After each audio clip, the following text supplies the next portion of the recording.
it? Well, thank you so much for joining us to begin with. And yes, you would have noticed we handed out these white bags with a free copy of Hearing and Brain Health. So that is yours to keep. And we do have some copies up there. So if you think of anyone tonight that may benefit from this information, just wave me down and I can give you a copy to hand on.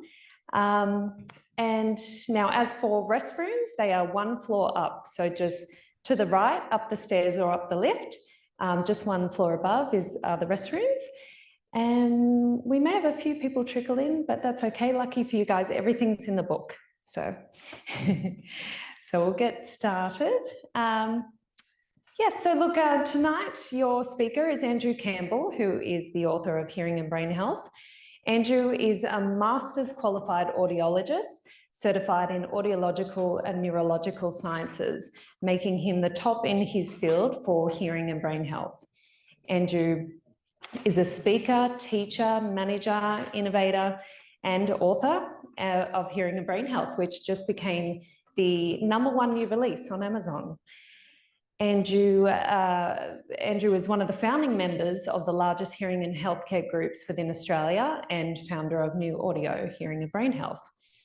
Andrew's work has been recognised multiple times for his work and patient integrity here within Australia, New Zealand, Hong Kong, Malaysia, Taiwan, Singapore, and the USA. So please welcome Andrew Campbell. Thank you. Welcome, everyone. Just bear with me for a moment.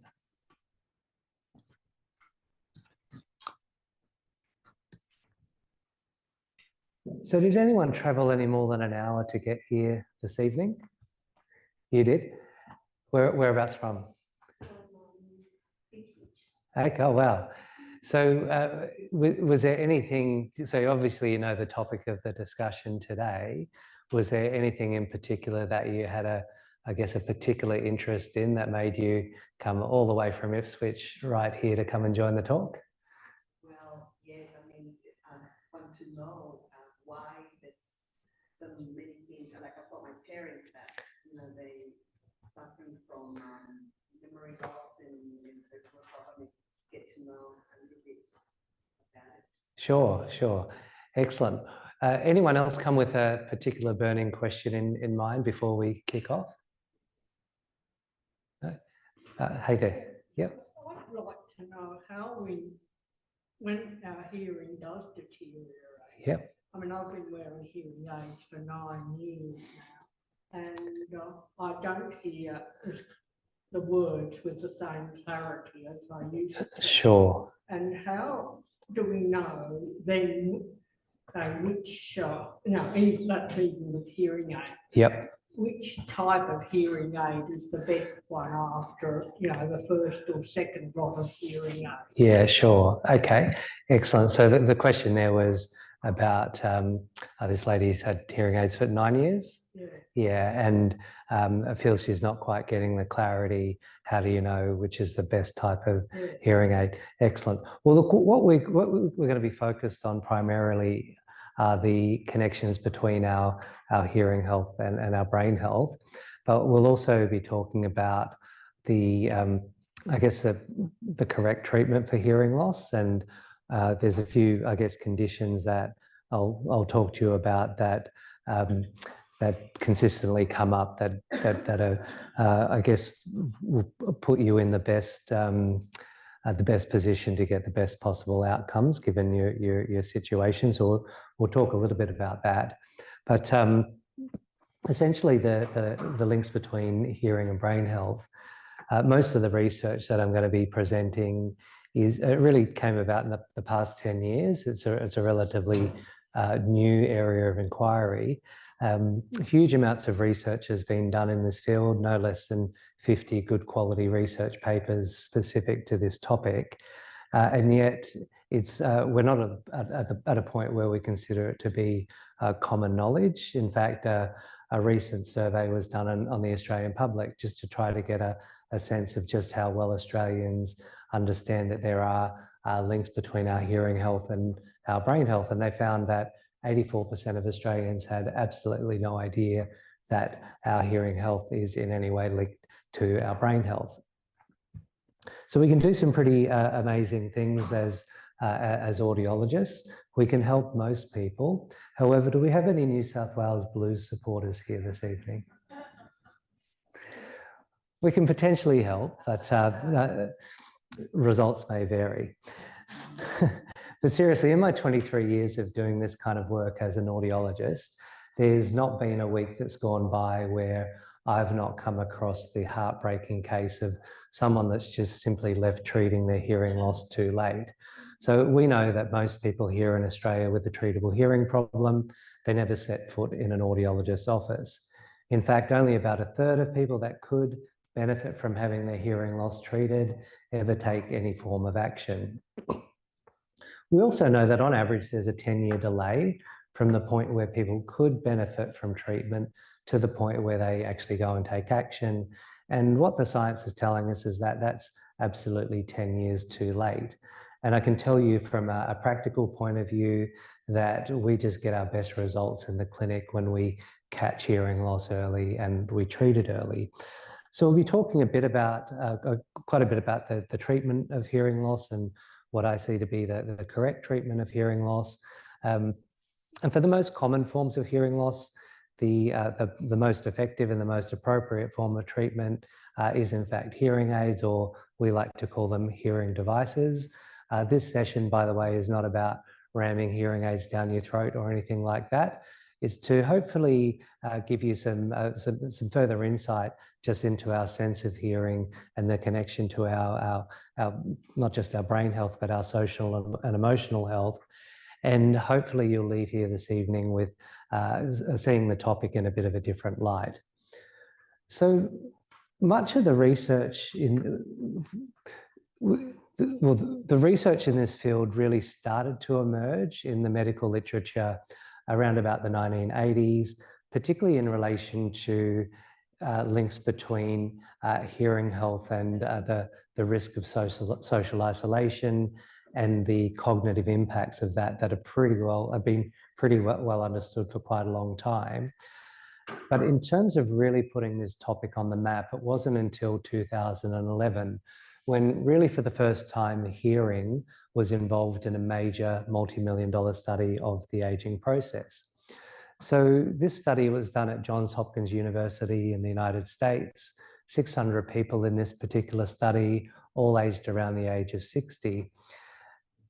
It was a longitudinal study, meaning it was done over a long period of time, in this case over a 12-year period. And an important point to make is that with these people in this study, part of the criteria to be involved is that they couldn't have had a history of having dementia. So they were coming into this research dementia-free, aged around the age of 60, coming out aged around the age of 72. Hearing was just a very small part of what they were looking at in this study. They were looking at all sorts of things known to be associated with aging, coronary heart disease, diabetes, cancer risk, arthritis, male pattern baldness. Hearing was just a small component of the inquiry. So huge amounts of data put together over that 12-year period. Every year, each of these 600 participants came into the lab for 2 to 3 days of intensive testing. And at the very end, with all the data analysis done, the most stunning and surprising statistics that came out were those relating to hearing loss and dementia risk. What they found was that those people that had a mild hearing loss, so a mild hearing loss, it's about a 25% hearing loss. When I graduated from the University of Queensland around 23 years ago, we didn't really care so much about a mild hearing loss, but given what we now know, we're most certainly concerned about it. Those people with a mild hearing loss in the study, they were twice as likely to have developed dementia over that 12-year period compared to their peers that had normal hearing. Those with a moderate hearing loss, so I've got my own practice at Ashgrove, and most of my patients there have a moderate hearing loss. Moderate hearing loss is about a 25 to 40% hearing loss. Those people in the study with a moderate hearing loss, they were 3 times more likely to have developed dementia over that 12-year period compared to their peers that had normal hearing. And those with a severe hearing loss, so those people that I mentioned at the very beginning that really had put off doing something about their hearing loss, really too late for us audiologists to get a really great outcome, they were 5 times more likely to have developed dementia over that 12-year period compared to their peers that had normal hearing. So these findings, they created quite a stir in the medical community, got a lot of media attention over in the United States. Not a whole lot of media attention here, though I'd have to say that slowly but surely, particularly in the medical community, I'm observing a greater awareness of this phenomena. Up until a couple of years ago, in discussions that I have with my patients, very rarely did it ever come up that they had my patients, when they see their GP, very rarely does the notion of cognitive decline and hearing ever come up. Nowadays, though, at least twice a week in discussion with my patients, they're telling me, oh yeah, my doctor was telling me about this, and oh yeah, my doctor was telling me I should, keep my hearing aids in more often and things like that. So the awareness is growing, but not quite common knowledge. Another couple of statistics that keep coming up are for untreated hearing loss, we can see an acceleration of cognitive decline by 30 to 40%. And for every 25% of hearing loss, there's a 6.8-year premature aging of our cognitive abilities. So no less than 3 major studies have shown that. So we consider this to be quite a robust phenomena. So when I'm talking about cognitive abilities, I'm talking about things like short-term memory, processing speed, reaction times, what we can call our general executive functions. All of these are capacities that we need to live day-to-day life independently, and they all become impaired when we've got a hearing loss that we've done nothing about. I had the pleasure of meeting Professor Frank Lin, who was the head researcher from that study. He was over in Sydney about 5 years ago, where I initially met him to do some intensive training. He was over doing that training, but also in a public health capacity, trying to bring hearing more into the forefront when we're considering, when particularly physicians are considering a diagnosis of cognitive decline.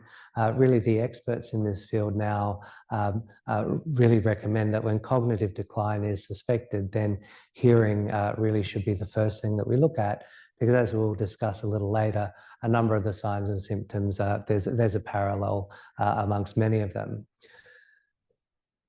His team have been working quite hard on some ongoing research where they received the most amount of funding that I've seen in any audiology project, $40 million, to look at not just the impact of hearing loss on brain health, but what happens when we actually treat that hearing loss and provide the correct treatment to it.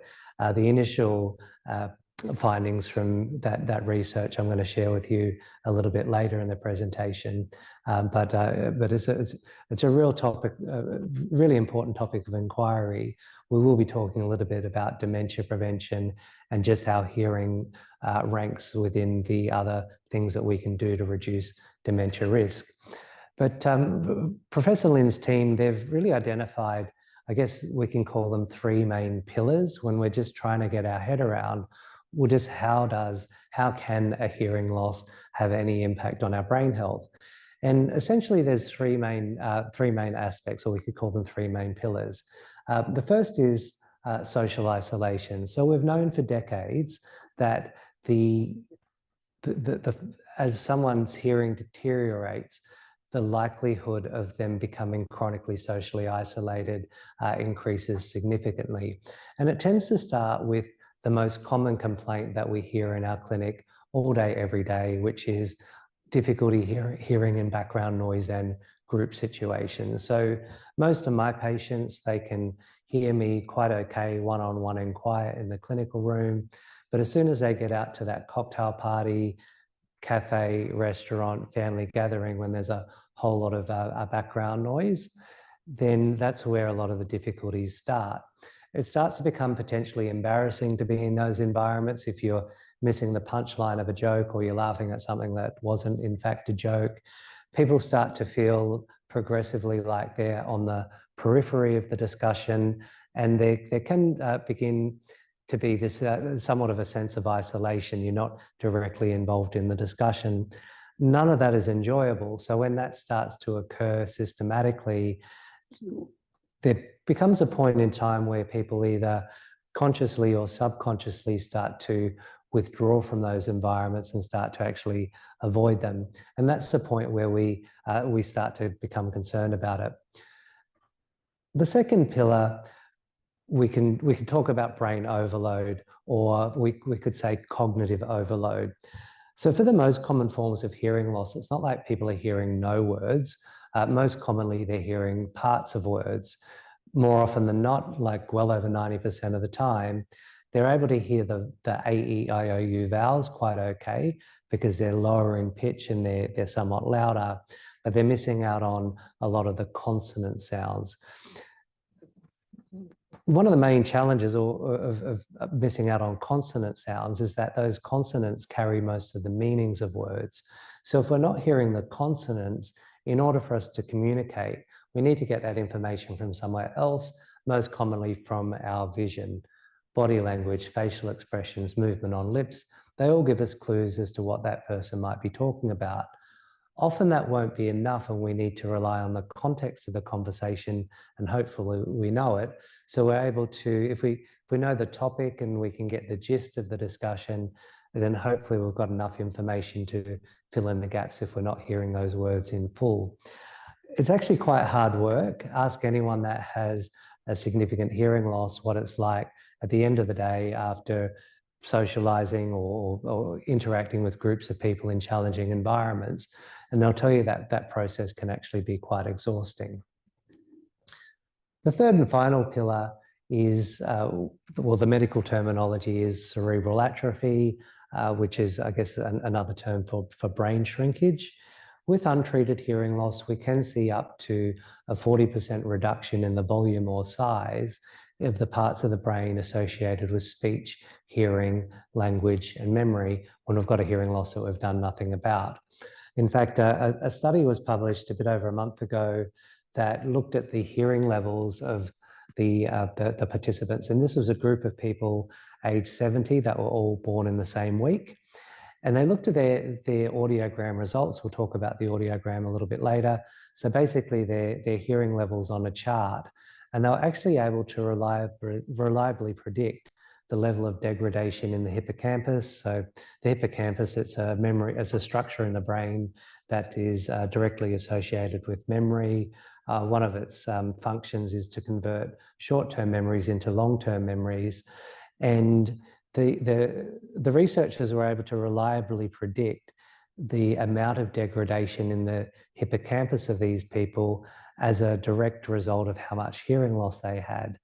And essentially, this is further evidence that there are direct connections between our hearing and the memory centers in our brain.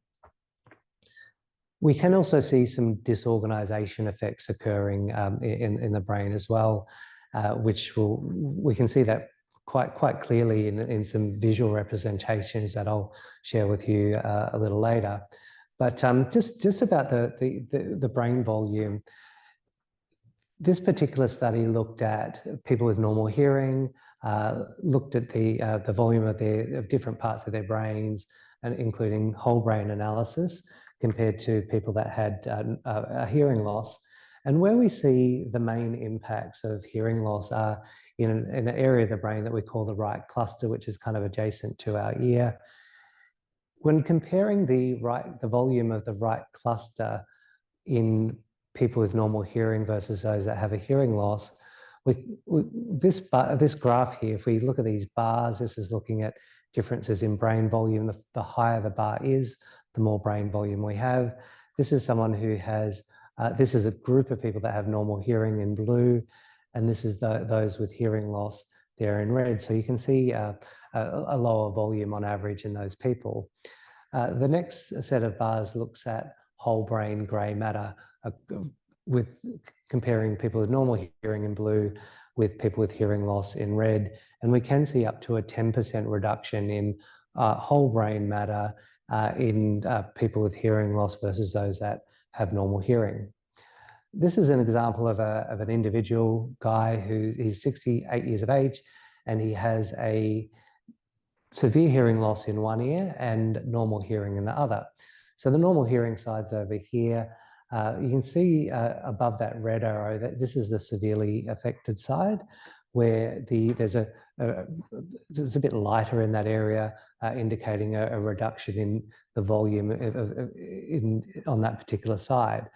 Because basically that severe hearing loss, it's presenting a barrier or a hurdle for appropriate stimulation to get through to the hearing centers in the brain and the associated pathways. So you might be thinking, well, gee, thanks, Andrew. I've braved the cold and the wind today. I've driven, over an hour, some people, to come to your seminar only to hear all about doom and gloom. Well, the good news is that when we catch hearing loss in time and we apply the correct treatment to it, then we can see actually a reversal of at least a number of these trends. So this particular study looked at the average of 14 people's brains that hadn't worn hearing devices before. So they had a moderate hearing loss, so about a 25 to 40% hearing loss. And the thing that we see is the most different in the brains of people that have an untreated hearing loss is we see an overactivity in this frontal part of the brain here. So in people with an untreated hearing loss, this frontal part of the brain is hard at work, putting together the bits that that person can hear, together with the bits that they can see. Often that won't be enough, and they need to add in some context. Hopefully there's enough to be able to follow the conversation. In cases of chronic untreated hearing loss, we can actually see a thickening in these frontal regions of the brain because they're just hard at work, working really hard in an attempt to compensate for the hearing loss. We also see an underactivity in the hearing centers in the brain. So the people in this study, they received what I like to call the holy trinity of the correct treatment for their hearing loss. And that is good quality and appropriate for them hearing devices, fitted using best practices, which should always be used, that we know aren't always used. And most importantly, they kept their devices in for at least 12 hours a day. The thing is, what we know about people that own hearing devices, and it's a particular problem that we have right here in Australia, is that we know that most people that own hearing devices, they either don't wear them at all or they don't wear them enough. A major study, 15,000 hearing device owners here in Australia, a third of them were found to really not be wearing them at all. They were found to be keeping them in the bathroom cabinet, in the top drawer. Some people in the study were actually found to be wearing them in their pocket, anywhere really but on their ears. Another third of the people in the study were what I'd call my reading glass wearers. So they'd pop the devices in on occasion. So perhaps to come to a session like this, or maybe to meet with family and friends. Most of the time they're not keeping the devices in. Only a third of the people in this study will actually wear them as they should, which is at least 12 hours a day. The best evidence that there are brain health benefits from treating hearing loss comes from these studies where people keep the devices in on a really consistent basis. And I can tell you from, I guess, a practical point of view in doing this work for a long, long time, that the differences in outcomes that we get in our patients that keep their devices in ideally at least 12 hours a day versus those that wear them or treat them kind of like their reading glasses for hearing, it really is like chalk and cheese. We get a very predictable pattern of complaint in people that just kind of wear them on occasion. In fact, a couple of months ago, earlier this year, a study was published from the United States, and it looked at a large group of people, and it looked at a large group of elderly people, tracked them over a 12-year period, and basically there was three main groups they were looking at in this study. People that had a hearing loss that had done nothing about it, those with a hearing loss that wore hearing devices on a consistent basis, and those that in the study that had a hearing loss owned hearing aids and only wore them on occasion. What they were looking at was all-cause mortality. So basically the risk of those people dying over that 12-year period. And what they found was that those people that had a hearing loss, wore hearing aids consistently, their risk of all-cause mortality, dying from whatever cause, over that 12-year period was actually 24% less than those that had hearing loss that had done nothing about it. And those that owned hearing aids that wore them on occasion, there was no all-cause mortality benefit. So there's something particular about our hearing where that consistency of input is just really critical if we're going to get that really outstanding results. So these people, they got the Holy Trinity for the correct treatment for their hearing loss, good quality devices, fitted properly, and they wore them consistently. I feel a little bit odd talking about the Holy Trinity of the correct treatment of hearing loss after I was invited to give a presentation to the University of the Third Age, or we call it U3A. They wanted me to come and talk to their members about hearing and brain health. They didn't have it in I guess, a prestigious university setting like this. They actually held their meeting in a church, and they had me up on the pulpit next to the altar preaching to the congregation about the Holy Trinity of the correct treatment of hearing loss. I feel a bit more appropriate talking about that here. So what happened, the participants, they came back into the lab 12 months after having their hearing loss treated, and they found that the hearing centers in the brain in these people had grown back in size in a way that we call statistically significant, which is to say they didn't just grow back by chance. This was a direct result of overcoming that barrier or hurdle that the hearing loss is putting in place and providing proper stimulation back into those areas. Probably my favorite study in this field of hearing and brain health was done at the University of St. Louis. Parts of it were replicated here in Australia at the University of Melbourne. And what the researchers found is evidence of what we call cross-modal reorganization occurring in the brain. What that means is basically they found evidence of the visual centers in the brain starting to encroach on the hearing centers in the brain. And this was done with 26 people that had a mild hearing loss. So they're finding evidence of the hearing centers in the brain starting to become disorganized, even at a mild, say, 25% hearing loss. They were able to demonstrate this by flashing visual stimulation into the eyes of these people. So basically, when flashed with visual stimulation into the eyes, it was actually showing up in the hearing centers in the brain, these people, which it really shouldn't be there. It's good evidence that as a result of having this mild hearing loss, that these parts of the brain were starting to become disorganized. And they thought, well, perhaps this is making people become better lip readers.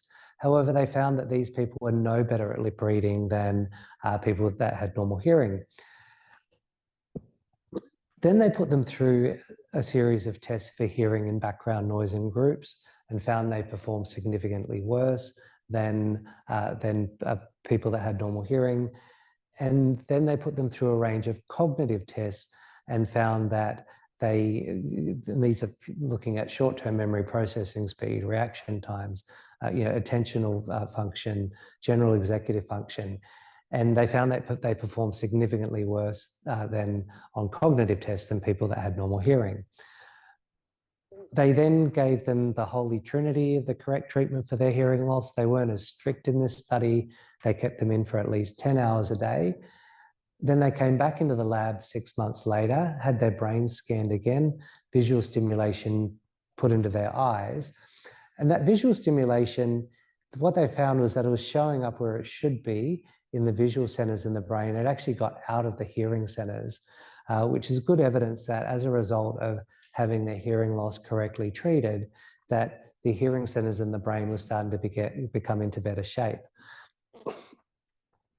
I had the pleasure of a little over a year ago going over to Texas to have it was a little intensive conference on hearing and brain health. I had the pleasure of going there. Tiffany, who introduced me, she's she helps me out, but she's also my fiance. She almost had the pleasure of going over to Texas to join us there.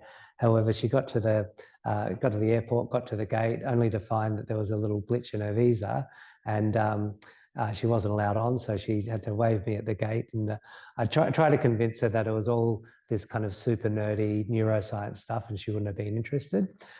She's still a bit mad at me for going, but at that particular conference, Dr. Hannah Glick was there, who was the head researcher behind this study, and she was telling us about it all in detail. And she told us how her and her team got together after this was all published, and they thought, well, gee, we're getting these quite elegant results in the lab. What happens if we go out there in the community and we find 100 people that just so happen to be wearing hearing aids? So they found 100 people out in the community that were wearing hearing aids, brought them into the lab, put them through all the tests. And what they found was that 40% of the people out there that were wearing hearing aids, they were getting these quite elegant results. The visual stimulation wasn't showing up in the hearing areas. They were performing well on all the tests. Then but for the remaining 60% of people, they found that when they scanned their brains, they looked like they hadn't worn a hearing device for a day in their whole life. That visual stimulation was showing up in the hearing centers. And on closer examination, they found that the majority of these people, their devices were underfit, which is something that I see a lot of in my clinic because I do a lot of rescue work. And there's I guess two broad ways in which we can set hearing aids up. One is the right way, where we put little probe microphones in and there's quite objective measurements. It's a little bit fiddly, takes a bit of time, it's a little bit of mucking around, but it gives us an objective view as to what the devices are doing in each person's unique ear canal. The other way is to just go by the computer estimates, which are always way off. And it's plain as day when I see someone in my clinic that's not happy with their hearing aids, we put it through the scan, and it's always less volume than what they actually need. And they found that for the majority of the people who just weren't getting the benefits, their devices were underfit. So I also found that a lot of them weren't really wearing them as much as they really should have.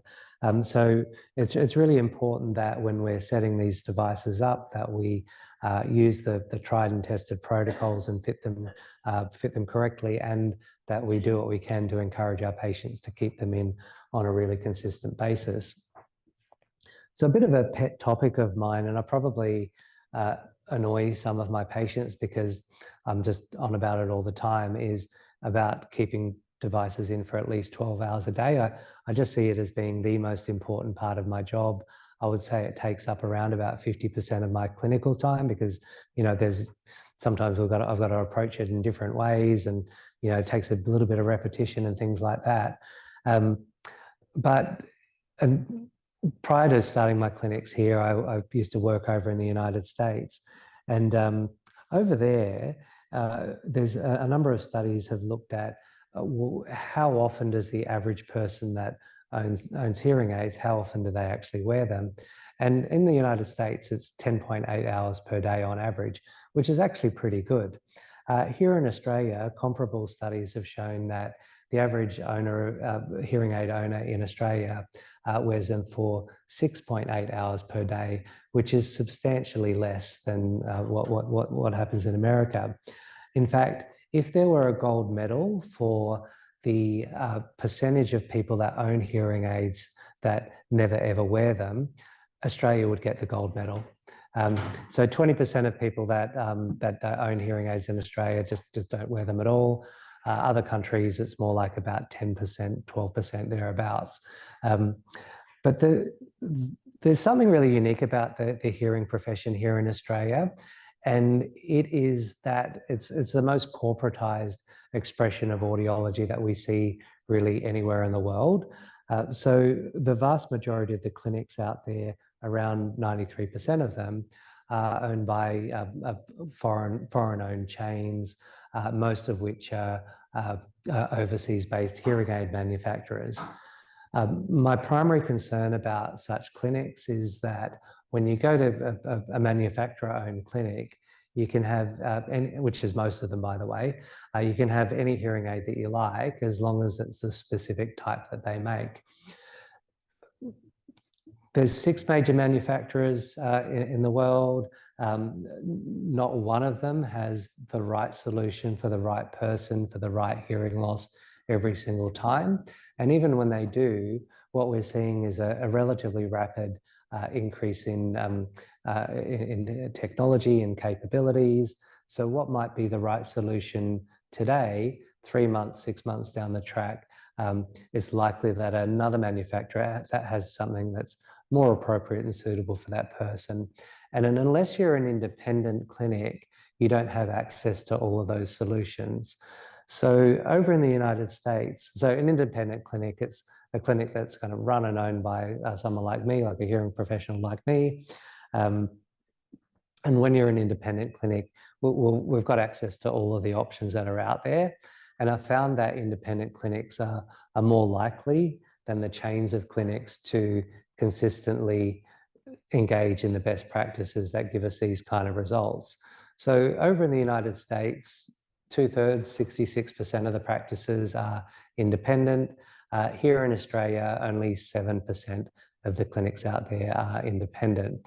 So it's just a bit of advice for you if you're looking to improve upon your hearing situation. I'm not saying you got to come to my clinic or anything like that. It's just that my best advice to anyone that's looking to improve upon their hearing health is to avoid the chains and look for an independent clinic. So I'm going to give you a really quick tutorial on how the hearing system works. I'm going to keep this really short because the last time I gave this presentation, my fiancée Tiffany pulled me aside and told me I got a bit nitpicky and technical about all the anatomy and physiology and a bit too much unnecessary detail, and I was putting everyone to sleep. We're due to be getting married in 3.5 weeks, and I've had good counsel that I should start to listen and take heed of what Tiffany has to say. So I'm going to keep this really short. All right. So how we hear is sound comes through our ear canals and hits our eardrum. Now our ear canals are as unique as a fingerprint, even from left to right. Some people get offended when I point that out. They're actually quite different. And that our ear canals actually help shape the sound. And it's really important that we take that into account when we're customizing the sound for each person with their hearing devices. At the end of the ear canals, our eardrum, that moves backward and forward. When sound comes through the ear canal, sound is like rapid changes in air pressure. Depending on the pitch of the sound is going to determine how quickly the eardrum moves backward and forward. Behind the eardrum are the 3 smallest bones in the human body. Each is smaller than about 1/2 grain of rice, and they help to amplify and direct the signal into the organ of hearing, which is called the cochlea. It's like a snail-type shell. The cochlea is beautifully arranged from high pitch right through to low pitch, and I've shown it a lot bigger than it actually is. It's actually about the size of a pea, this snail-type shell. It's about the size of a pea, and we have around 15,000 little nerve endings that sit inside it. We're born with as many of those little nerve endings that we're ever going to have. So if anything happens through our lifetime, be it overexposure to noise, potentially a medication, a hereditary issue, if there's any damage done to the cochlea, that damage is done. It doesn't heal, it doesn't regenerate. There's no surgery, medication that will repair these damaged nerve endings. I've got colleagues at Harvard and at MIT, and they tell me they're at least 5 years away from anything that may resemble a treatment for these damaged nerve endings. So when the cochlea is damaged at this point in time, we consider it to be permanent. So further in, one of the more important structures for hearing in the brain, it's called the auditory cortex. It too is split up from high pitch right through to low pitch. So if we've got just say a weakness in this yellow area here, we're going to see a corresponding understimulation in the associated area in the auditory cortex. And with today's imaging technology, we can actually start to see these structures physically start to shrink as a result of understimulation from a hearing loss. So those little nerve endings under a really powerful microscope, a little bit of trivia. Dr. Jim Pickles, he worked in the physiology department here at the University of Queensland. And 22 years ago, he was taking the best electron micrograph images of the inner ear. And this is what a normal, one of those little nerve endings looks like, standing up nice and straight like soldiers. When they get damaged, they get all a bit bent, twisted, and broken like this. That's what a moderate hearing loss would look like under a really powerful microscope. So a 25 to 40% hearing loss. These structures in that state still work, but we really do need sounds to be louder for them to stimulate the underlying nerve structures.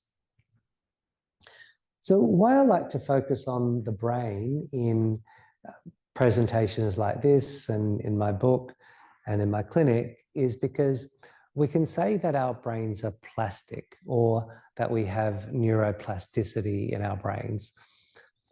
If I say that our brains are plastic, does anyone have any clue as to what I'm talking about there?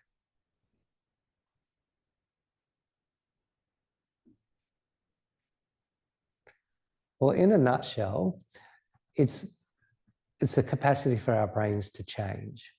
So it's actually quite amazing. Up until around 30 years ago, the broad assumption was that our brains grow into our skulls up until about the age of 17, and then from there they're more or less fixed. What we've since learned is that nothing could be further from the truth. Our brains are constantly changing. They're changing right now. They really are on the boil. There's three main ways in which our brains change. One is via the capacity to form new connections in our brains. So anytime you learn something new, there's a slight change that's occurring in your brain. So if you learned just something new this evening, you're going home with just a bit of a changed brain. The second way in which our brains are plastic is via our capacity to strengthen existing connections in the brain. So whenever you practice a skill or learn something really well, you're improving the strength and speed of those existing connections in your brain. So if you learned something new this evening and you went home, came across the concept in my book, even better, taught someone else that new thing that you learned, in that process, you're reinforcing those new existing connections in your brains.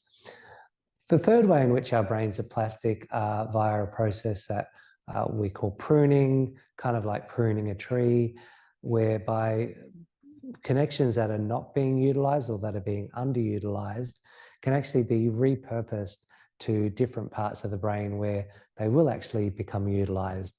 Our brains are very energy intensive.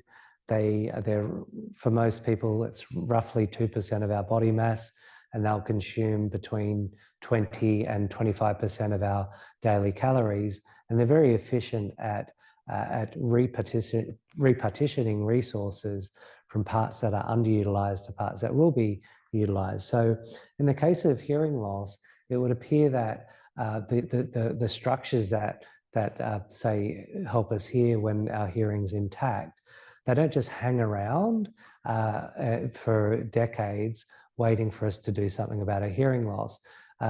We've got about a 10-year window of opportunity to treat hearing loss and be able to get actually a really great outcome where we've been able to retain the underlying clarity for speech understanding.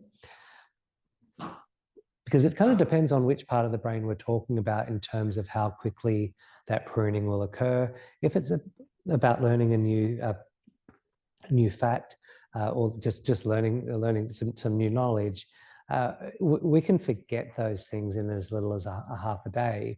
However, in terms of the connections between our ears and our brains, it takes around 10 to 12 years of understimulation for us to start to see a permanent pruning away of those connections between our ears and our brains.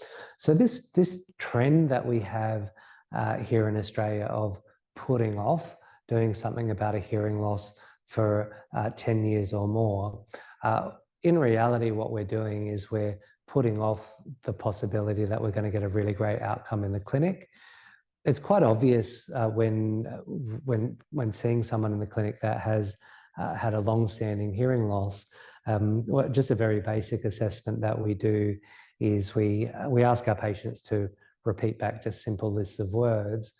And when we catch hearing loss within around 10 years of it being significant, almost always our patients are getting 100% on those tests, no problem at all.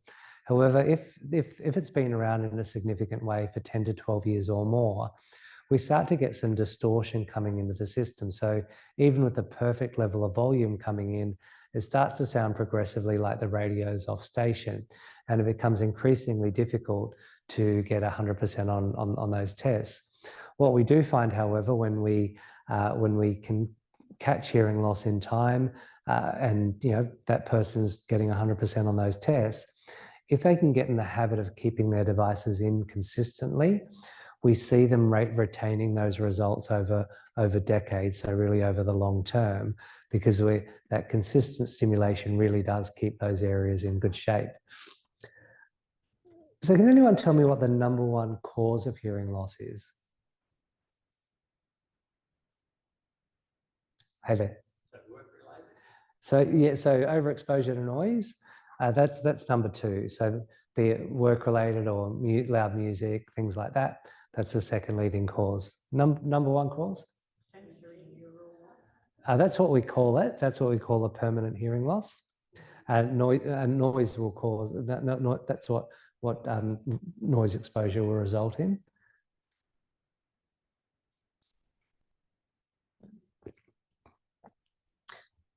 Well, it's actually aging. So why is aging the #1 cause of hearing loss? Aging is the #1 cause of hearing loss because it will happen to effectively everyone that lives to be long enough.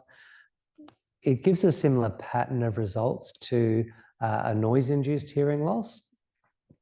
Both are going to impact the high pitches more than the low pitches. Both are permanent.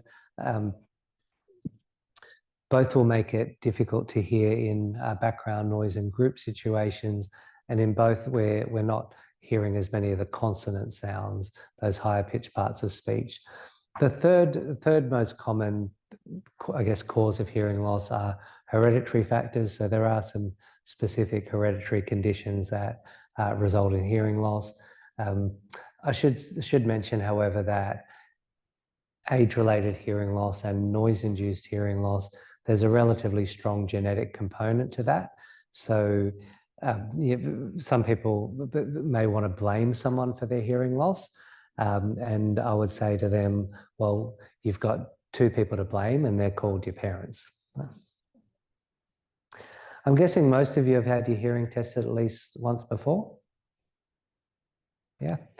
Well, if you have, you might be familiar with this graph up on the screen. If you haven't, this is just one of the assessments that we do when we're testing hearing. It's called the audiogram, and basically in this assessment, we're trying to find the softest sounds that people can hear at a range of pitches. So when our hearing is absolutely completely normal, then we're going to be testing right along the top here, just like this. We test low pitches this end, high pitches this end, with volume getting louder down this way. So the further down we need to go, louder the sounds need to be for that person to hear it.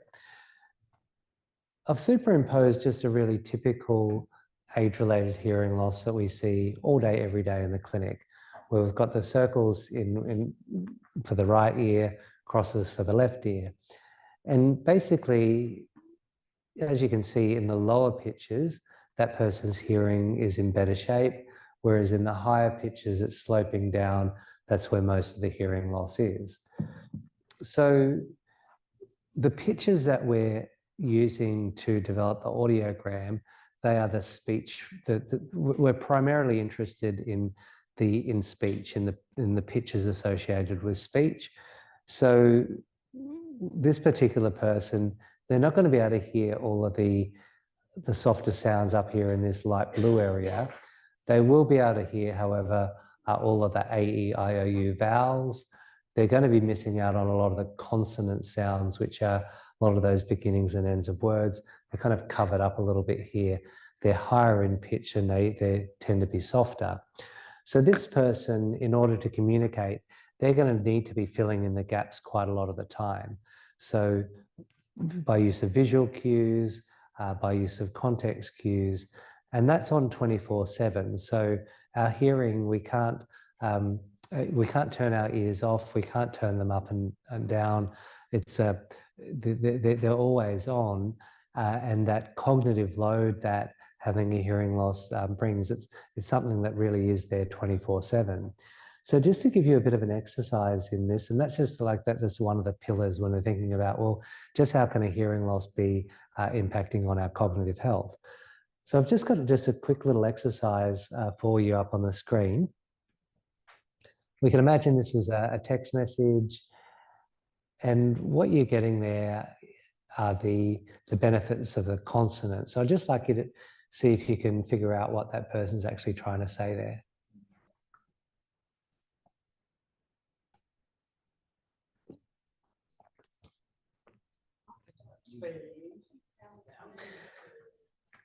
Okay, sounds like most of you have got it there. Now I'd like you to try it with an age-related hearing loss. So I'm giving you the benefit of the vowels.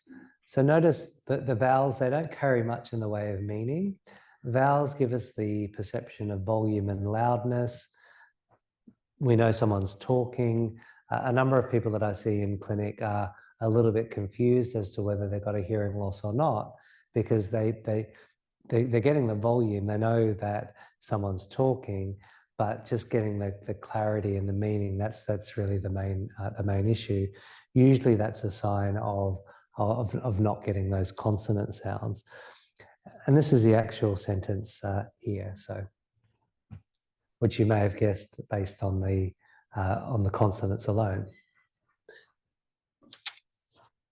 Now you might have noticed that that Tiffany's just passed around a bit of a feedback form for you.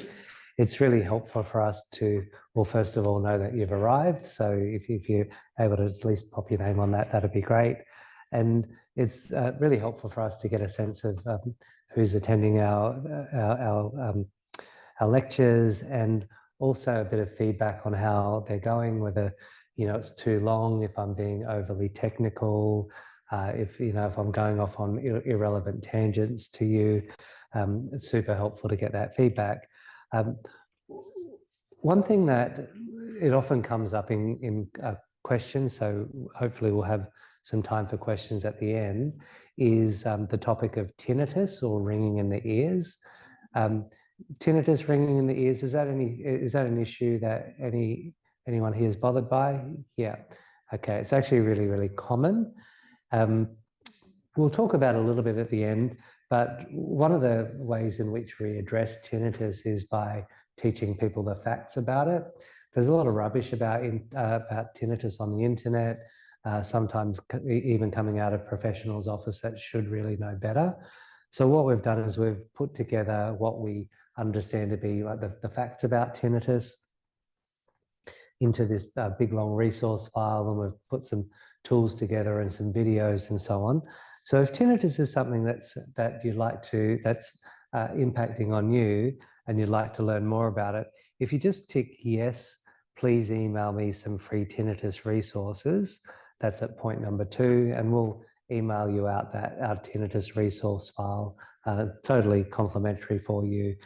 Quite a lot there, and hopefully you'll find that really worthwhile. Another thing that I offer is a complimentary telehealth consultation to anyone that has taken time out of their day to come and join one of our sessions. We do that either over a video call or a phone call, and that's with me. In that, I get to understand your hearing situation a little better, either point you in the right direction, or we may even determine that a complimentary consultation at my Ashgrove practice is worthwhile. But if that's of interest to you, just tick yes, and Tiffany will come back and just confirm a time with you, and we'll get that all arranged. So we're just going to have around about a 5-minute break now. I'll be around. Tiffany's up the back as well. If you need to use the restroom, it's out the door, up the stairs over to the right, and we'll get started again in about 5 minutes.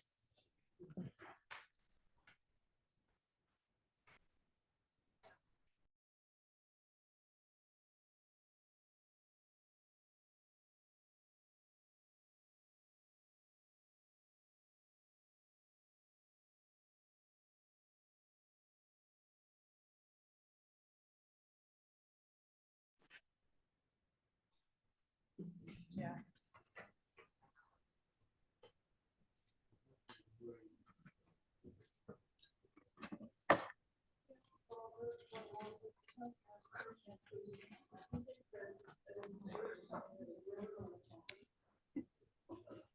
All right, so we might make a start again now. Yeah, Sure. some of us were finding the green one very hard to see. Ah, okay, I'll tell you. I just thought I'd point that out to you. Yeah, it's not another test. Yeah, we'll talk. Well, you might guess what it is. Oh, the young lady here said that, yeah, some of it was a little bit. Yeah. All right, so we're going to talk just a bit about dementia now, and I'm going to keep this pretty well focused on how it may relate to hearing loss. So dementia, it's not a disease in and of itself. It's an umbrella term that describes a cluster of symptoms that can occur.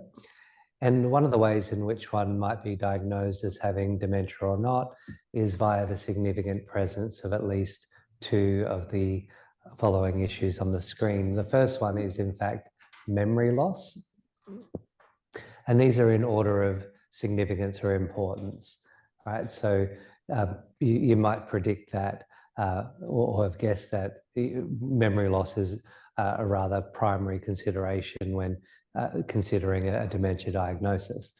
So we've known for decades that the more effort people need to put into following conversation, particularly in a background noise or group situation, the less of that conversation they'll tend to remember. I mentioned a little earlier that recent studies showed that showed a direct relationship between the amount of hearing loss that someone had on the audiogram, the one I just showed you, and the state of their hippocampus, which is a critical structure in the brain for converting short-term memories into long-term memories. If we think about cognitive abilities, and particularly our most important cognitive ability, or arguably our most important one, is in fact our short-term memory. For most people, short-term memory, we can fit up to 7 bits of information in our short-term memory at any one time. You might recall when home phone numbers were 7 digits long, they were just so much more straightforward to remember, so much more so than, say, a mobile phone number. So short-term memory, if we're following conversation, particularly in a background noise environment, which, by the way, following conversation in background noise is one of the most cognitively demanding things that we do. So if we're wanting to follow conversation in background noise, first of all, we need to pick out the bits that we want to hear amongst the background noise. And also, if we're not hearing words in full, it's likely we're going to need to coin those bits that we can hear with visual cues, so the bits that we can see. Often that, and so we're coining those bits that we can hear with the bits that we can see. They're going together in our short-term memory. Often that won't be enough, and we'll need to think of the context of the conversation, and that too needs to go into our short-term memory. So 7 bits of information, it's not a whole lot, particularly if we're talking about a flowing conversation. So what we know about short-term memory is that the more overworked and saturated it becomes, the less resource there is for encoding into long-term memory. So if we're layering into that the strain we're putting on our short-term memory, and putting on top of that the likelihood that that structure in the brain may have been compromised as a result of having hearing loss, you can start to get a sense of how hearing loss can often go hand in hand with a degree of memory loss. Next on the list is communication difficulties. So communication difficulties, by the way, hearing loss is the most common communication difficulty. The primary, I guess, concern here is the downstream effects of chronic social isolation. So I like to compare and contrast our sense of hearing with our sense of vision. Vision and hearing, they're I guess our primary senses. Yet, like here in Australia, we're actually around 5 times more likely to address a vision loss than we are a hearing loss. However, just say if you've got a vision loss and you know a partial vision loss and you want to go and do something about it, it might be a new set of glasses, it may be cataract surgery, and let's just say you go ahead and you did that, then there's a range of things that may be more convenient to use. So reading the paper, the menu, driving, things like that. You might just have this increased sense of clarity, but it's not going to necessarily give a direct bearing on the quality of life or well-being than anyone really but yourself. And we can say that about just about any other health condition that we attend to. Hearing loss, usually it's other people that notice a hearing loss first. Usually it's other people, particularly spouses, close family members, that are more concerned about the hearing loss than the person that actually has it. And when we assess outcomes in terms of satisfaction with treating hearing loss, most commonly it's spouses, close family members that actually rate the treatment higher than the person that's actually received that treatment. When I talk about social isolation, sometimes some people I feel can be a little bit dismissive of that, and they think, oh, well, that's just about parties and pubs. I'm not interested in parties and pubs, so that really doesn't apply to me. The thing is, with hearing loss, it can actually be quite isolating even on the domestic front. So what tends to occur as the hearing goes down is that the subtleties in communication, so the nuance, the throwaway lines, the richness, the intimate communication, it starts to become far more difficult and often awkward. What tends to often happen is that progressively communication, as the hearing goes down, we really start to need to stick to the basics, because the good stuff, the richness and the nuance, it's just too difficult. It loses all impact if we need to repeat ourselves. And that's not just isolating for the person that has the hearing loss, but it's isolating for anyone who is wanting to have a interesting, rich, nuanced dialogue and relationship with that person. There was a study done around 450 couples, and basically, to be in this study, one of the people in the relationship had normal hearing and the other had a significant hearing loss. And they assessed the baseline of psychological, physical, and social health of these spouses that had normal hearing, and then assessed them 5 years later. And what they found was that the spouses that had normal hearing had significant deterioration in physical, psychological, and social health, and it would appear to be as a potential result of their partner's hearing loss. So those impacts can be far-reaching, and I'm hoping that we can get to a point in our society where that's just not really acceptable. It wouldn't really be acceptable in really any other domain, except it seems that hearing loss, it kind of tends to be one of the last things that we'll look to address, right? So further down the list, we've got attention deficit. So in this context, we're talking about focused attention, divided attention, our capacity to sustain attention. We know that having a hearing loss impacts on all of these faculties, and it can start to take away from other capabilities, including balance and steadiness. So having a hearing loss significantly increases our risk of having a fall. So falls are the leading cause of death for the leading cause of accidental death for people over 65 here in Australia. And having even a mild hearing loss can increase our risk of having a fall by 3 times, or we could even say 300%. So there was a study done. There's been several studies, but just one of them. 20,000 men that had been admitted to hospital for one reason or another. They had the hospital records of these guys, the reason why they were admitted, and they also had the hearing test results of these guys, and they were all aged 60. And what they found was that men aged 60 with a mild hearing loss, a 25% hearing loss, we never used to care about it, were 3 times more likely to have been admitted to hospital because of a fall compared to their peers that had normal hearing.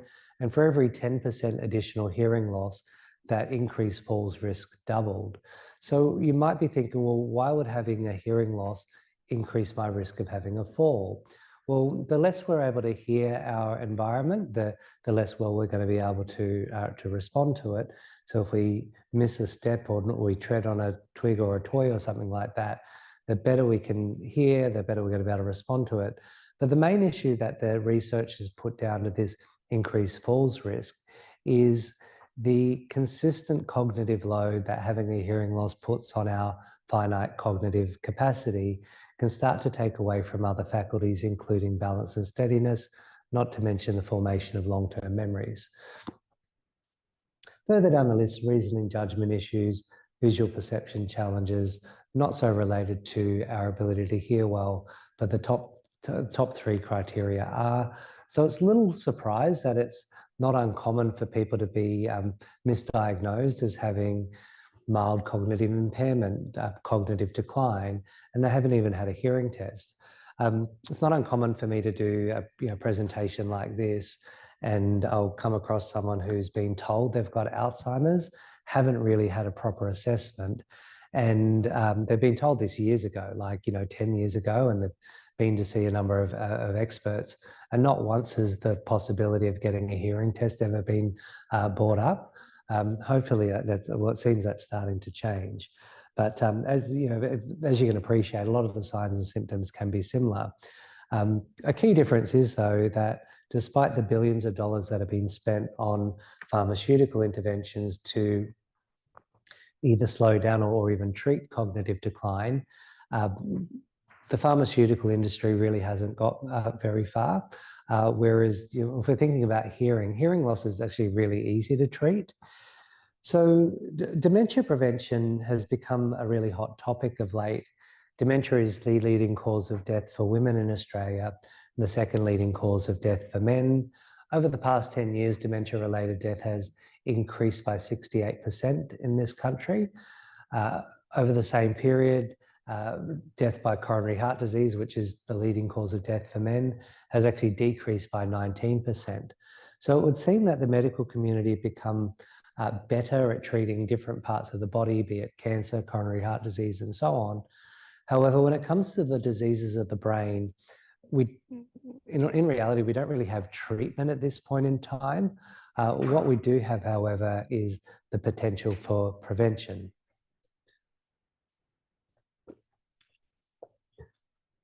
So the Lancet Journal, it's a prestigious medical journal, particularly in relation to brain science. It's arguably the most prestigious medical journal on the planet. They've done 2 major reviews looking at, well, what does the world's best science tell us about dementia prevention? And essentially, they've looked at all the best research on the topic, and they've come to the conclusion that up to 40% of cases of dementia could be prevented through long-term lifestyle modification. And they've essentially come up with a list of the top 12 things that we can do to help reduce dementia risk. And if I would say to you, if you're serious about dementia prevention, then I'd encourage you to look at all 12. But these are listed. So in terms of the top 12 things that we can do, they're listed in order of significance and impact. So second on the list is less education. And as adults, the remedy for that being a habit of lifelong learning. Of all the 101 things that you could be doing right now, you've taken time out of your evening to come and join us here, and hopefully you're learning a thing or two. And I'd just encourage you to do what you can to establish a habit of lifelong learning, because it really is one of the best things that you can do for your brain health. So we learned, we talked about earlier about neuroplasticity, how forming new connections in our brains that's a possibility. And what the science suggests is that there's no real upper limit to that. A study showed that a woman 13 years of age teamed up with some neuroscientists, and that she was able to demonstrate, or they were able to demonstrate that she formed new connections in her brain as a result of learning new things.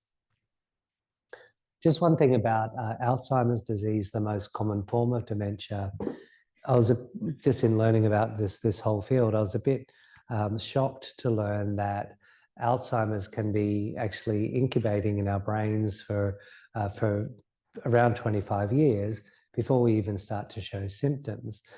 So given that this is like quite a slow acting mechanism, and knowing that we have the capacity to form new or fresh connections in the brain, if we're unfortunate enough to have Alzheimer's there brewing in the background, and I think statistically it's around 50% of people aged 85 or more, Alzheimer's is occurring there, so it's pretty common. But it's acting on existing connections in the brain. Knowing that we've got the capacity to form new connections in our brains, what the evidence is there that if we're able to establish a habit of lifelong learning, we can actually start to build some resilience in our brain. So if we're so unlucky to have Alzheimer's brewing there, the more fresh or new connections that we're building, we're potentially building a buffer that may slow down the progression of that particular disease. So right up on the top of the list, if we're thinking about what's the best thing, what's the most significant factor, it is in fact hearing loss. So the Lancet Journal defined hearing loss as being the #1 modifiable risk factor for dementia. Modifiable meaning that there's actually something that we can do about it. Why is it on the top of the list? Well, we know hearing loss is really common. It will happen to effectively everyone that lives long enough. We know that the impacts on our cognitive health can be devastating, but we also know that hearing loss is highly treatable, particularly if it's the right treatment, if it's fitted correctly and it's worn on a consistent basis. As we go down the list, so hearing loss, less education, smoking, I'm not sure how many smokers we have here, depression, and so the next two are quite interesting, depression and social isolation, because like social isolation, we've known for decades that with increasing degrees of hearing loss, it does significantly increase our risk of becoming depressed. Also further down the list, physical inactivity. We know that people with hearing loss as a group, they tend to be less physically active, likely because there's a tendency to be less socially active. So if we look at all of the factors combined that either directly relate to hearing loss or indirectly relate to it, according to the world's best research, more than half of the things that we can do to help reduce our dementia risk have some bearing on our ability to hear well. And if we're serious about developing a habit of lifelong learning, it's going to be helpful for us to be able to hear if we want to attend lectures, workshops, group interactions, and so on. That's really going to be helpful to help in that whole process. Coming back to that, to some of Professor Lin's work, so So Professor Franklin, after he published his 2011 study, he and his team have been hard at work looking at the impacts of treating hearing loss. So this $40 million study where basically they used randomized controlled trials. It's very intensive, gold standard research methodology. And basically there were 1,000 people in this study. Half of them got hearing aids, half of them didn't get hearing aids, they got health education instead, and wore them over a 3-year period. So they got the top quality devices, fitted using all the best practices, and they wore them consistently. After 3 years, what they found was that people in the study that were at risk of cognitive decline, wearing hearing devices cut the progression of their cognitive decline in half relative to those that didn't wear hearing aids. And as a group, there was no degradation, no significant degradation in memory abilities in those that wore hearing aids. However, in those that didn't wear hearing aids, there was significant degradation in memory abilities. So in summary, that big important study, well, the first wave of that, it's an ongoing one, but the 3-year point, they found that in older adults at increased risk for cognitive decline, hearing interventions slow down loss of thinking and memory abilities by 48% over 3 years. We don't see anything like that in terms of the pharmaceutical interventions. I did a rather thorough search for any other intervention that comes anywhere close. And the one thing that did that yield similar results was a intensive improvement of cardiovascular health over a 3-year period, gave pretty similar results here. So it's treating hearing loss, I'm not saying it's the only thing that we can do, but it's rather potent. Cardiovascular health would also appear to be rather important for our cognitive health. There's a basic saying, it's, what's good for the heart is good for the brain. I mentioned earlier that there's been around 50 studies in this field of hearing and brain health. And a couple of weeks ago, there was what we call a meta-analysis done, where a group of scientists, including Professor Lin, 14 of them around the world, pulled together all of the research, the best quality research looking at links between hearing and brain health. They pulled these 50 studies together and formed a meta-analysis, which is a rather powerful scientific tool to look at what trends are emerging over a large data set. And there were, in total, in terms of these 50 studies, in total, there were 1.5 million participants. So a lot of work's being done on this. And they came to the conclusion that, on average with these studies, for every 10% of hearing loss, there's a 16% increase in dementia risk. Another 3-year study that was done at the University of Melbourne was rather interesting. Basically, they were looking at improvements in cognitive function in people that wore hearing aids versus those that didn't. 160 people in this study, and they actually took readings at 2 points. One at 18 months and one at the 3-year period.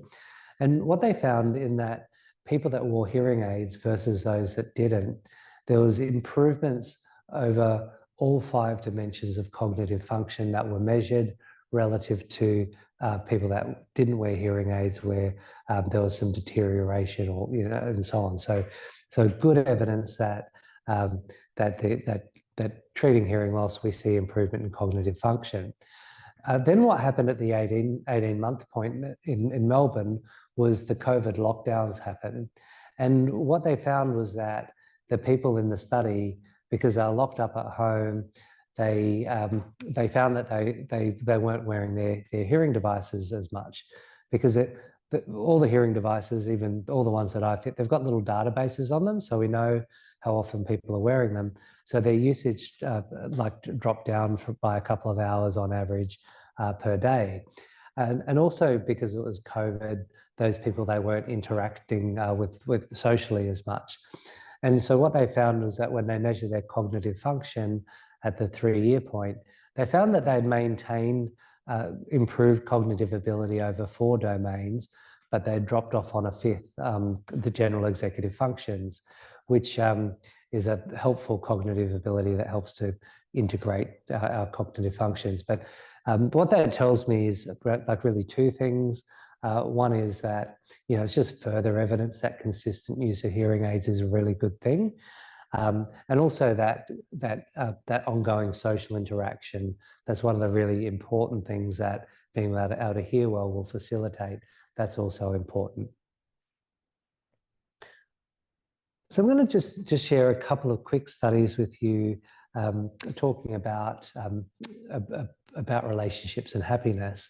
So one particular study, actually before I get into that, I'm going to ask you all just a really quick question. And this is not a, I know we're at an audiology or hearing talk. It's not a trick question. It's not really a kind of a right or wrong answer. But if I were to ask you, if you had to make the choice whether to become completely blind or completely deaf, so you had to make the decision either to keep your hearing or to keep your vision, but you couldn't keep both. So the decision is to make a choice between complete blindness or complete deafness. If faced with that decision, who here would choose to keep their vision? Just about all of you? Yeah. Great. That's right. Who here would choose to keep their hearing? Great. Okay. So, lady in the nice sweater there, you're so enthusiastic about hearing. I'm going to put you on the spot. And could I ask you, was there something about your hearing that made you make that decision? Yes. I'm a musician. Okay. And so I want to be able to hear the music, and I get a lot of joy. Music's a big part of my life, so I want to be able to hear it and be able to keep playing music. Excellent. Beautiful. I could be the next Beethoven. There you go. Excellent. Fantastic. So who else chose hearing? Was it someone down here? Yeah? Yeah, do you mind if I put you on the spot as well? Yeah. I still feel that if I have my hearing, I can actually contribute to a conversation. I can actually socialise and you know, I'm blind, but I'll be able to hear everything. Great. Excellent. So contribute to communication. That's fantastic. Anyone else? Gentleman over here? Just basically talk to people. Yeah. Excellent. So you can converse, interact with people. Beautiful. Tiffany, I think we're dealing with a pretty enlightened group here. So when we ask that exact same question in a formal research setting, 83% of people will choose to keep their vision, 17% will choose to keep their hearing. And when I often ask that same question when I do these kind of presentations, and usually it's a pretty similar split. I think the proportion was higher on hearing this evening. And also another thing is that when we like put people on the spot and we ask them, well, what was it about you hearing that made you make that choice?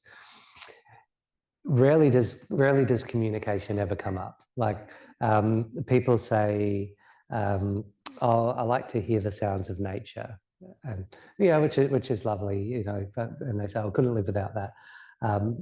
Some people say, I like to hear babies crying. Now, how hearing babies crying can be your favourite sound in the whole world, I've got absolutely no idea, but it keeps coming up. People say music, you know, that's great. I can kind of understand that, but very, very rarely does communication ever come up. I asked this same question at a group in Melbourne, must have been about 100 people there, and the only 2 people in the entire audience that put their hands up for hearing were actually a husband and wife, and they were both ophthalmologists, so they were vision specialists. So they spent their whole career operating on people's eyes. I would have thought that'd be kind of like, all about the vision.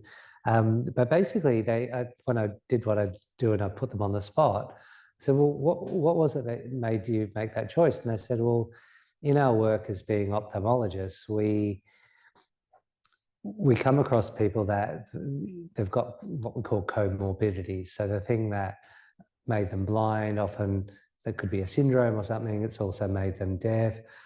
Sometimes they get their vision back. Sometimes they get hearing back, things like this. But what they've observed in their entire career is that the impact on quality of life in people that lose their hearing is way worse than those that lose their vision. Obviously, there's some practicalities and lifestyle adjustments that people need to make. But they even mentioned some studies that where levels of happiness were measured, at the time of becoming blind, then again a year later, and there was as a group no major difference in happiness as adjustments that are made. However, with hearing, it seems to be that particularly that interaction with other people, that it just can be quite devastating. So a couple of studies that I'll mention. One was that being done at Harvard University. It's in its 86th year, so it's a huge, big, long longitudinal study. And this study, it started out as the Harvard Happiness Study. There were around 1,700 people, and it's actually grown somewhat. But basically, they've tracked people along their entire lifespan, and basically they started out trying to answer the question, well, what is it that makes a happy life? Is it where you live? Is it how much money you earn? Is it the job that you do, and so on? And it's kind of morphed over the years into it's to a well-being study. So of people that have the highest levels of well-being, what is it about them relative to, say, those that have the lowest levels of well-being? What is it? And what they found consistently is that the people in the study with the lowest levels of well-being are the chronically socially isolated. They found that the chronically socially isolated are significantly more likely to be depressed. When their brains are measured, their brain volume is significantly less than those that are more socially engaged, and they tend to have a lower life expectancy.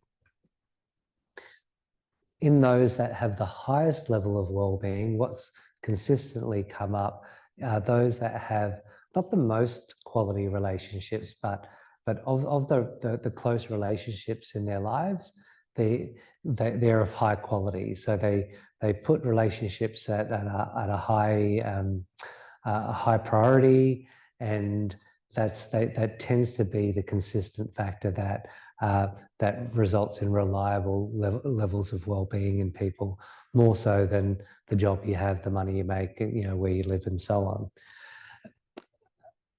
Another study that I'll just briefly mention was done in the blue zone. So you might have heard of the blue zones. Blue zones are parts of the world where people are significantly more likely to live to be over 90 or 100 years of age. There's a number of blue zones. You may have heard of them. There's one in Costa Rica, Japan, the Mediterranean. And we know we've got an aging population. It's not entirely clear what we're going to do about the chronic health issues that come with that. So, a huge question is, well, what is it that these people in these blue zones are doing? What are they doing to live such long and happy lives? And what they've found in studying the blue zones is that there's various trends, various similarities in terms of physical activity, attitude, diet, and things like this. There's actually a worthwhile series called The Blue Zones on Netflix that I'd encourage you to take a look at. But these communities, they're under a microscope. One thing that they've observed is that, because what characterizes blue zones is life expectancy. However, in just about all of the blue zones, we see a similar pattern of life expectancy in that women outlive men by around 7.5 years, which is what we see here in Australia and I guess the rest of the Western world. However, they found a peculiar trend in one of the blue zones, which is in the island of Sardinia. And there's this island just off Italy, it's one of the blue zones. What they found was that they couldn't see any life expectancy difference in men and women in these communities. And they thought, well, geez, what is it? Is it, is it genetics, or what are these guys doing? Is it their exercise, this kind of thing. But what they observed is that they couldn't see that there was any difference in how men and women prioritize relationships in these communities. So they found that the men were equally likely as women to put time into family engagements. For the men, put high importance catching up with their mates and put time aside for those kinds of things. The orientation to people and relationships in those communities appeared to be pretty equal. Now I've got to watch what I say in this day and age, and I'm mindful that I'm in a relatively liberal university. There's, some university types will have you believe that there's no difference between men and women.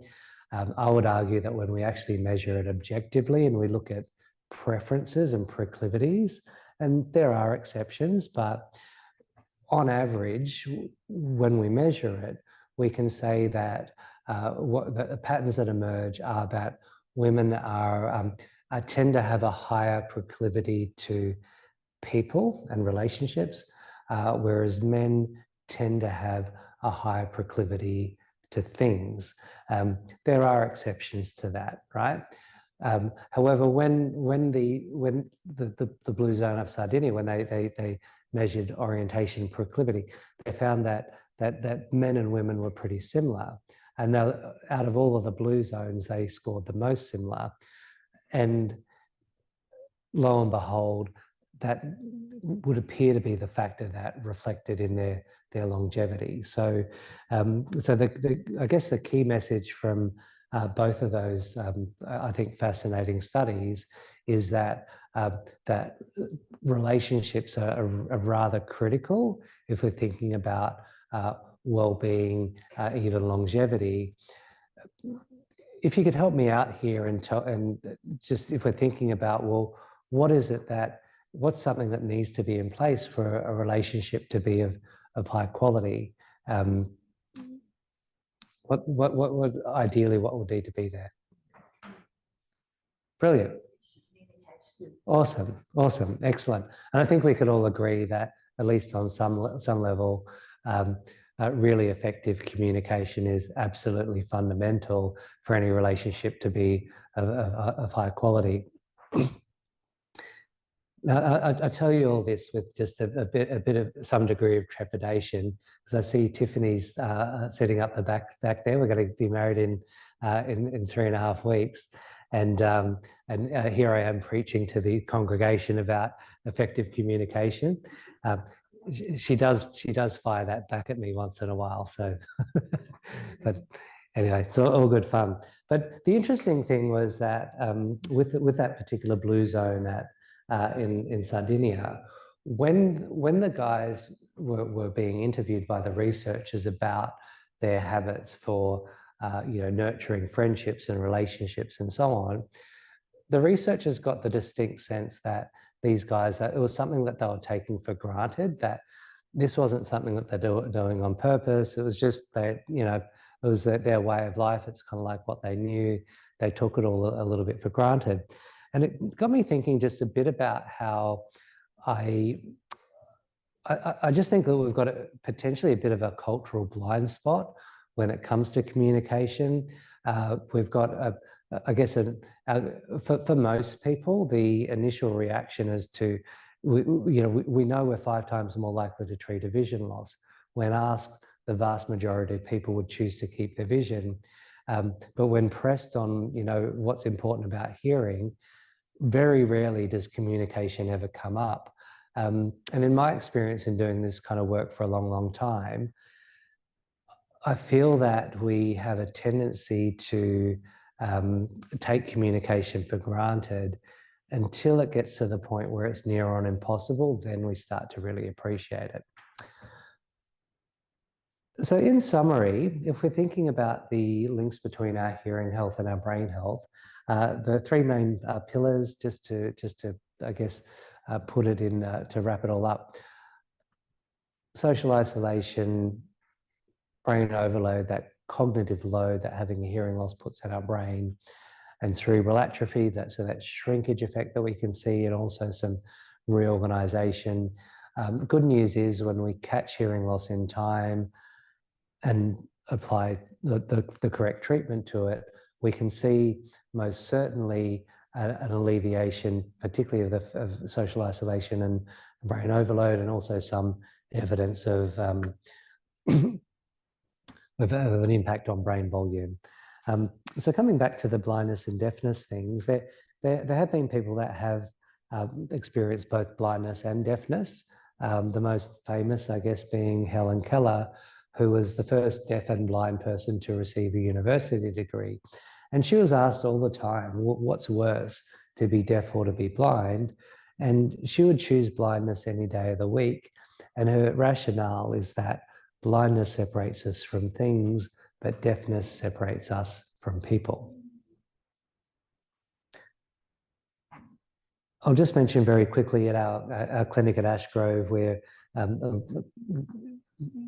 one of the more important things that we focus on is consistent use of hearing devices. So we've developed a program that we call Out of the Box, which is some videos and workshop materials that really help our patients get off on the right foot in treating their hearing loss. The core message is, if we're going to be successful, those devices need to be out of the box and actually being worn. Quick mention, I work since 2012, I've been going over to Cambodia to help train their audiologists on how to fit hearing aids. They started off with 4 audiologists, they've now got 11. We're due to go over there again shortly to do all that.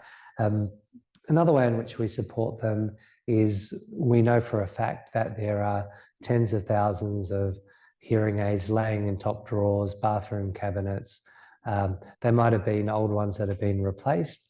But what we do is we fix them up and we send them over to Cambodia, where they will actually get utilised. So if you have some of those laying around your home, or you know someone that has them, if you can either post them in or drop them into our clinic at Ashgrove, and then we'll get them over to Cambodia, where they will in fact be utilised. But I'd like to leave you with just a final take-home message. I'd like you to think about hearing loss just like you would any other major illness. So coronary heart disease, diabetes, cancer. There's no blanket cure for these chronic illnesses, but there are effective treatments. And for most of these treatments, they're most effective when they're delivered early.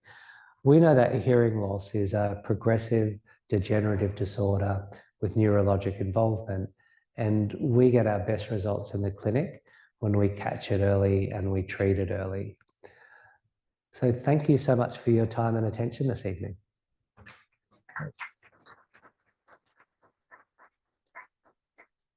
Now, I've got time for a couple of questions. I know tinnitus did come up, and I'm happy to talk a little bit about that.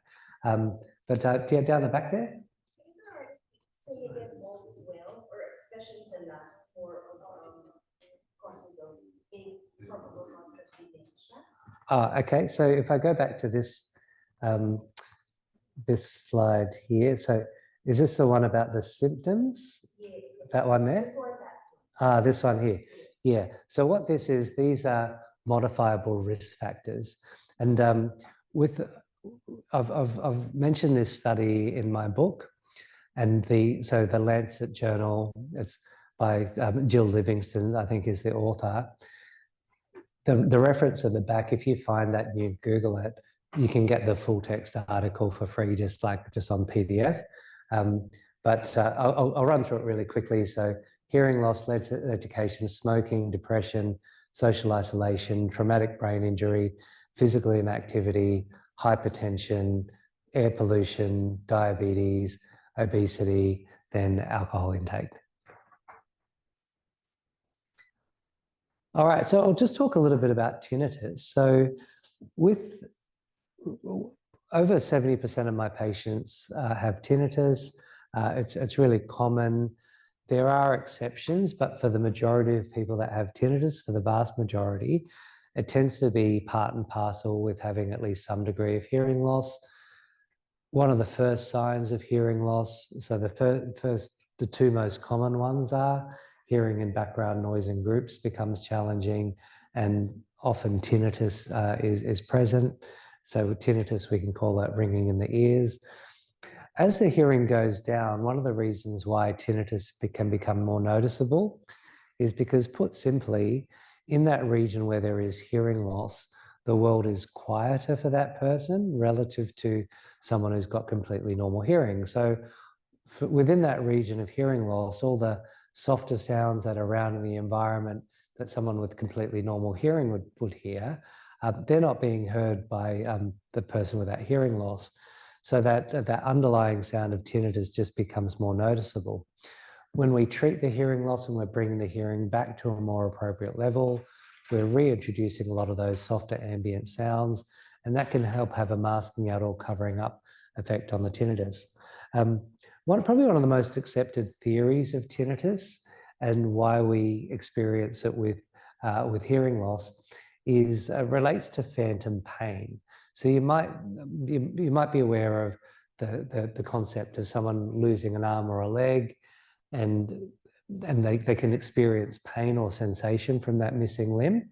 So 86% of people that say lose an arm will experience pain and or sensation from that missing arm. So what's actually happening there is, whilst that limb may be missing, there are still parts of the brain that should be receiving routine, regular stimulation from that missing limb. However, when that limb is gone, those parts of the brain are still there, but they're understimulated. And what we understand about understimulated parts of the brain is they can start to get a bit hyperactive, they can reorganize, and they can start to make their own spontaneous sensations. So someone with a missing arm will experience pain. In the case of hearing loss, just say if we've got damage to this yellow area here, we're going to see a corresponding understimulation in this area here. So we see a similar phenomena that we see with phantom pain, where we can see some hyperactivity in those particular areas, and we get the sensation of tinnitus. It is actually a real sound. These parts of the brain are actually active in people with tinnitus. If we look at them under a functional MRI, there is actually activity there. It's not imagined, it is actually a real sound.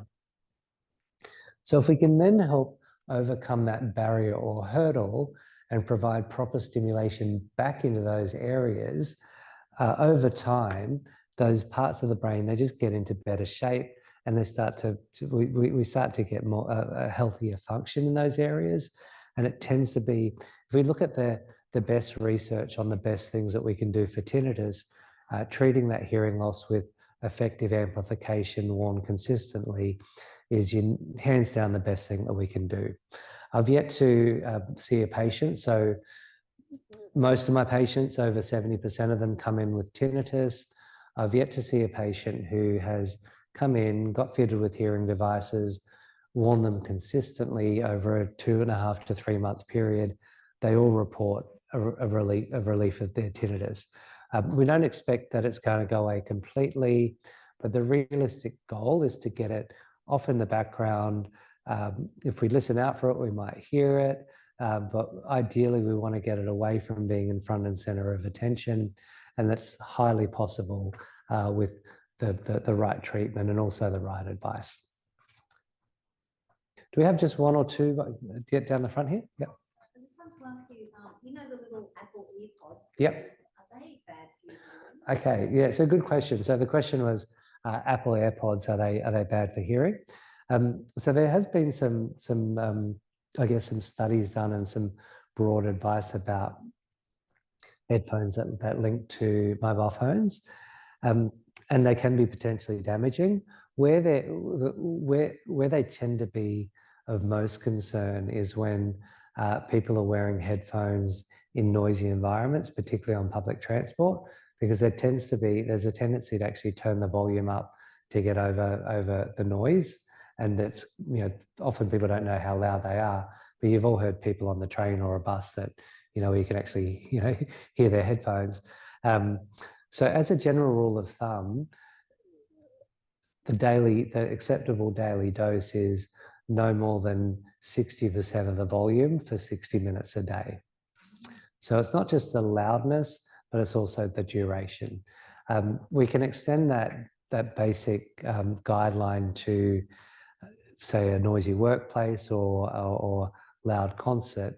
If you really need to raise your voice to almost a shout to communicate to someone who's about a meter away or an arm's length away, and you're in that environment for more than an hour, you really should be wearing hearing protection.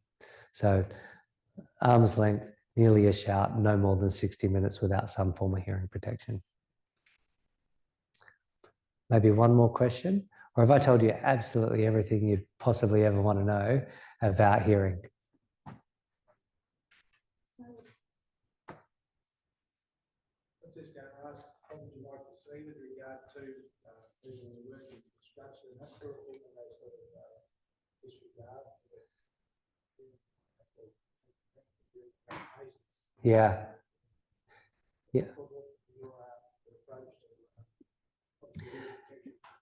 Yeah, I think I haven't actually started to do this yet, but I've got one of my patients is a doctor that works in occupational health, and I think that you know, the culture of you know, like not wearing hearing protection, I think it's improving depending on the workplace. But what I tend to find is that when people understand the links between their hearing health and their brain health, then it starts to become you know, like a bit of a different decision about, you know, well, hang on, this is, you know, because overexposure to noise is going to cause a permanent hearing loss. You know, I know there's kind of certain musicians out there that kind of wear their hearing loss as a badge of honor, probably worsens the you know, their ability to do their job well. But I think that you know, potentially the impact on brain health, you know, that could be a motivator to improve compliance of that kind of thing. Yeah, yeah, great. Hi, down the back.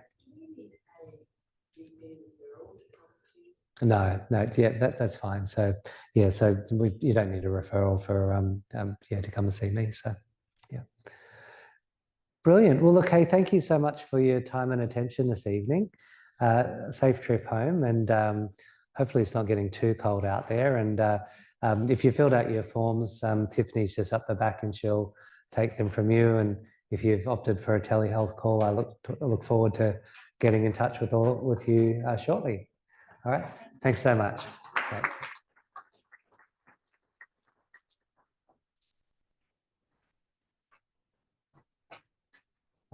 Thanks to you guys on Zoom. Hey, thanks for joining in, and you'll get some messages from us shortly. Thanks so much.